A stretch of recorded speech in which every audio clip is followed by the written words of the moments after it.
High, this is প্রীতি। পিন্টারেস্টে এই daisy candle বুকেগুলো আমি খুব দেখছিলাম, তারপর ভাবলাম নিজেই বানিয়ে নিই। তো চলো বেশি বকবক না করে ভিডিওটা শুরু করা যাক। তো প্রথমেই আমাদের একটা ডেইজি মোল্ড লাগবে, আর আমি উইকটাকে ভালো করে সেট করে নিচ্ছি এখানে। তারপরে উইকটা সেট করার পরে এখানে একটা বাম্বু স্টিক নিতে হবে, নিয়ে এটাকে ভালো করে প্লেস করে দিতে হবে। এরপর আমি একটুখানি ওয়্যাক্স মেল্ট করে নিয়েছি, নিয়ে তাতে এক ফোঁটা ব্লু কালার আর এক ফোঁটা ইয়েলো কালার দিয়ে ভালো করে মিক্স করে নিয়েছি। যেহেতু আমার কাছে সবুজ কালার ছিল না, তো সেহেতু আমাকে এই দুটো কালার মিক্স করেই সবুজ কালার আনতে হতো। আর আমি চাইছিলাম গ্রিন অ্যান্ড হোয়াইটের কম্বিনেশনে রাখতে, তাই জন্য আগে আমি গ্রিনটাকে দিয়ে নিয়েছি, দিয়ে এবার সেট হতে দেব। যতক্ষণে ওয়্যাক্সটা সেট হচ্ছে আমি ততক্ষণে কোনটাকে বানিয়ে নেব। ডেইজি ক্যান্ডেল বুকে বানানোর জন্য যে কোনটা লাগবে সেটাকে বানিয়ে নেব। আর যেভাবে বানাচ্ছি ওইভাবে বানাতে হবে।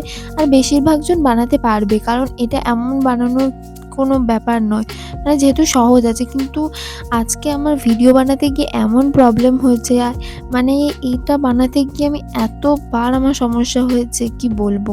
এই কোণ বানাতে গিয়ে আমি বহু ঝামেলায় পড়েছি আজকে। কিন্তু আগের দিনের যে শর্ট ভিডিওটা আমি আপলোড করেছিলাম ইউটিউবে, সেটাতে আমার এত খাটতে হয়নি, যেহেতু আমার তো একটাই ফোন। তো লং ভিডিও শর্ট ভিডিও একবার মানে আলাদা আলাদা করে আমাকে রেকর্ড করতে হয়।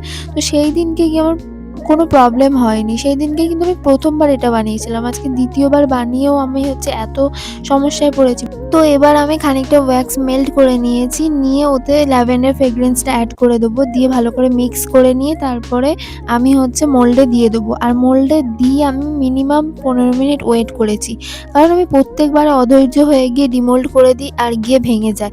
তো আমি এবারে একদম রিস্ক নিইনি। আমি 15 মিনিট ওয়েট করেছিলাম, তারপরে গিয়ে ডিমোল্ড করেছি। আজকের ভিডিও বানাতে গিয়ে সবচেয়ে বড় খাটনি হচ্ছে ফিতে বাঁধতে গিয়ে। ভাই রে ভাই, এই ফিতে বাঁধতে গিয়ে আমার জীবনটা পার হয়ে গেছে।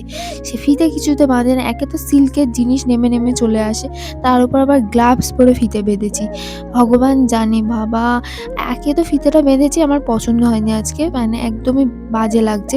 তাও আমি যেহেতু কষ্ট করে বানিয়েছি, এটাকে আপলোড দিচ্ছি। তো বাই দ্য ওয়ে আরেকটা কথা বলে দিই, এটা নেমে আসবে, মানে ফিতেটা বাঁধার পর দেখবে নেমে আসবে। তো তাই জন্য আমি কি করেছি, একটু আটা দিয়ে সিকিউর করে নিয়েছি, যাতে এটাকে আর খুলে না আসে। আটাটা দিয়ে আমি একটু সাইডে রেখে দেবো ভালোভাবে সেট হওয়ার জন্য। ততক্ষণে আমি ডেইজি ক্যান্ডেলটাকে ডিমোল্ড করে নেব। আর ঠিক 15 মিনিট বাদেই আমি ডিমোল্ড করে নিয়েছি। আর আস্তে আস্তে ডিমোল্ড করতে হবে, কারণ তাড়াহুড়ো করা যাবে না বা অধৈর্য হলে চলবে না। অধৈর্য হয়ে ডিমোল্ড করতে গেলেই ভেঙে যাবে। আমার এই করে যে কত ক্যান্ডেল ভেঙেছে তার হিসেব নেই। এখানে ডিমোল্ড করার সময় দেখি আমার সেট আপই খুলে চলে গেছে। ও ভগবান, কি করবো আমি, মানে একটা করতে যাই আর একটা হয়। এরকম করে যে হাজারবার আমার সেট আপ পড়ে চলে গেছি। মানে দেখুন, যেহেতু আমাকে তো ভিডিও বানাচ্ছি, তো একটা সুন্দর ব্যাকগ্রাউন্ড তো দরকার হয়। তো এই ব্যাকগ্রাউন্ডটা আমি এরকমভাবে বানিয়েছি, সবাই যারা ভিডিও করে এরকমভাবেই বানায়।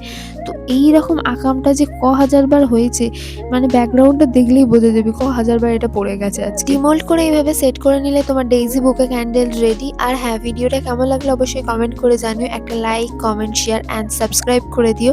আর এগুলো করার জন্য কোনো টাকা লাগে না, প্লিজ তাড়াতাড়ি করে দাও ঝপ করে।